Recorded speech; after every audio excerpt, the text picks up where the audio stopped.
गर्मी के मौसम में ऐसा क्या करें कि आपको लेबर जो है वो कुदरती तौर पर शुरू हो जाए।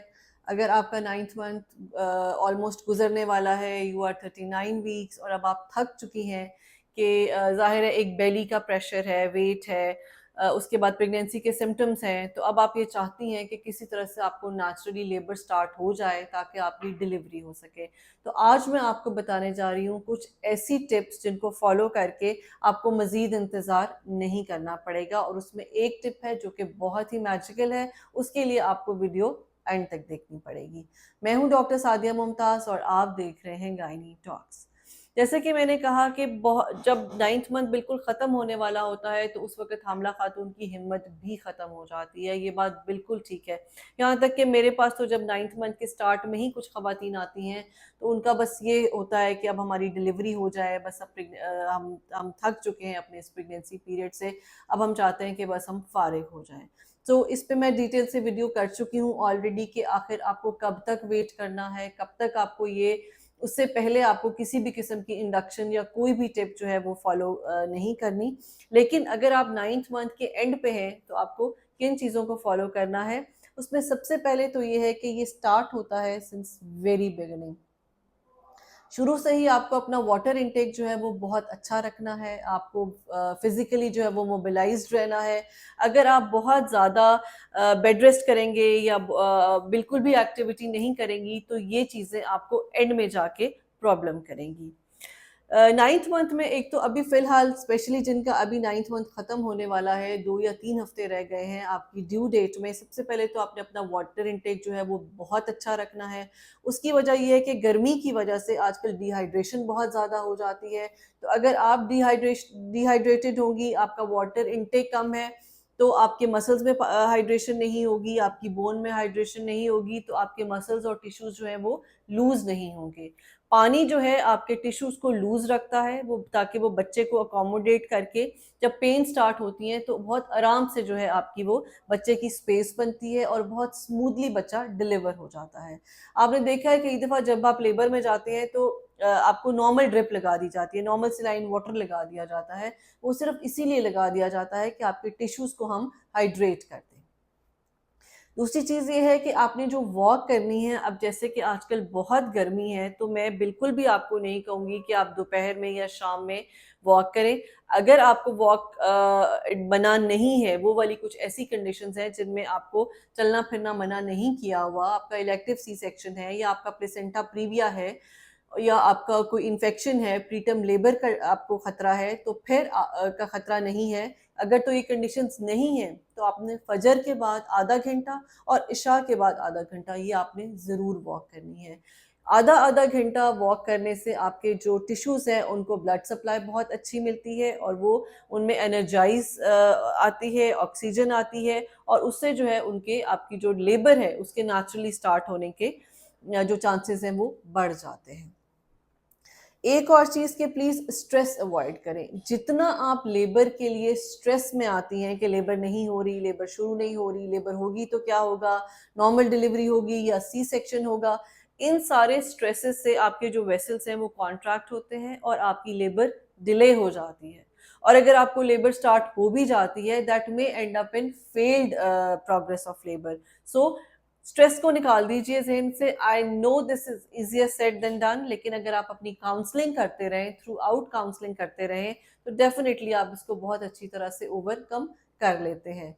और अगर आपको स्ट्रेस है तो आपको क्या करना है, आपको मेडिटेट करना है, आपको ब्रीदिंग एक्सरसाइजेस करनी है। मैं आपको अपनी बहुत सारी वीडियोस में भी ऑलरेडी ब्रीदिंग एक्सरसाइजेस बता चुकी हूँ, इस पे फिर से बता देती हूँ कि, और ये आपने कोशिश करना है कि जैसे ही आपको प्रेगनेंसी शुरू हुई है आप तब से करें।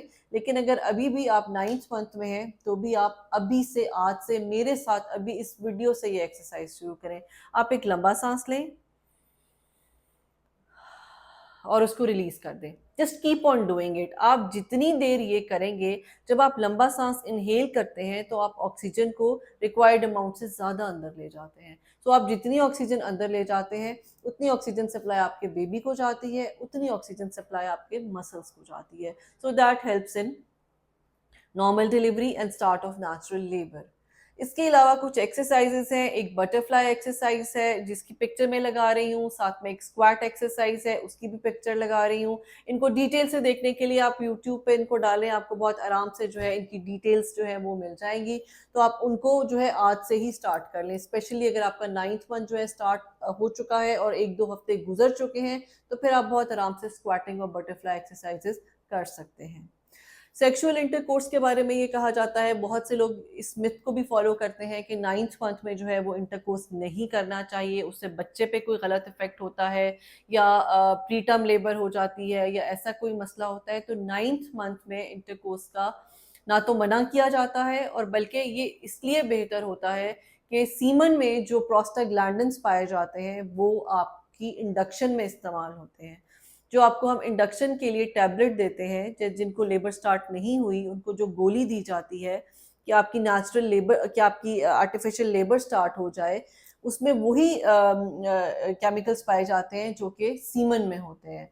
सो अगर आपका हाफ 9th मंथ गुजर चुका है, यू कैन हैव इंटरकोर्स, और उसके बाद जो है and you can have a regular intercourse, और उससे आपको जो है नेचुरल लेबर स्टार्ट हो सकती है।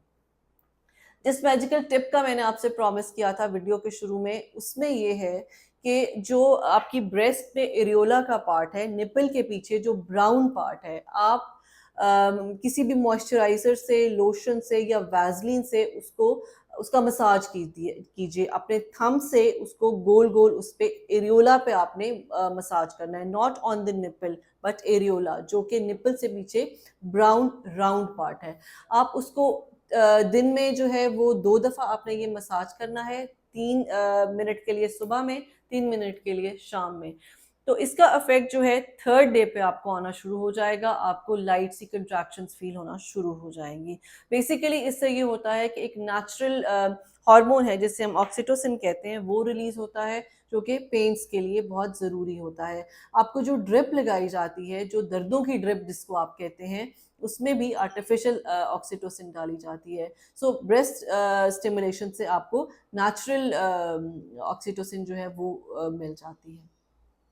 आप रास्पबेरी टीज ले सकती हैं।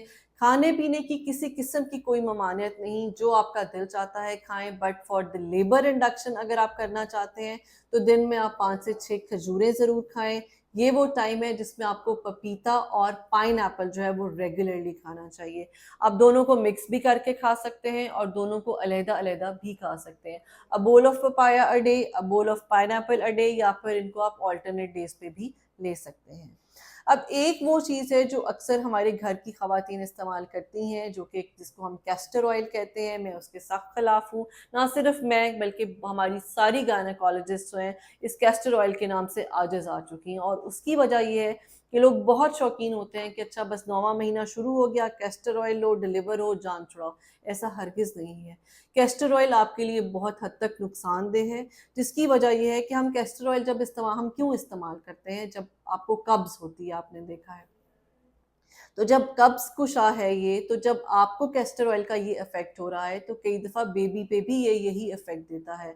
तो आपका बच्चा आपके पेट में ही मोशन पास करता है। सो उससे एक चलती-फिरती जो आपकी एक नॉर्मल डिलीवरी है, वो सी सेक्शन में कन्वर्ट हो जाती है, क्योंकि ज़ाहिर है जब आप लेबर में आती हैं, हम बच्चे की हार्ट बीट देखते हैं। अगर बच्चे ने ऑलरेडी पेट में मोशन पास किया है, तो उसकी हार्ट बीट जो है वो ठीक नहीं होती। कई दफ़ा हम एआरएम करते हैं, जब आपका जो वाटर बैग है उसको बर्स्ट करते हैं, तो उसमें हमें मेकोनियम नज़र आता है, यानी बच्चे का स्टूल नज़र आता है, तो ऑब्वियसली फिर उस वक़्त हमारे लिए और आपके लिए भी ये एक इमरजेंसी सिचुएशन हो सकती है। सो ये वो चीज़ें हैं, अगर आप इनको फॉलो करेंगी तो आप जो है इंशाल्लाह आपको नेचुरली घर पे ही लेबर स्टार्ट हो जाएगा।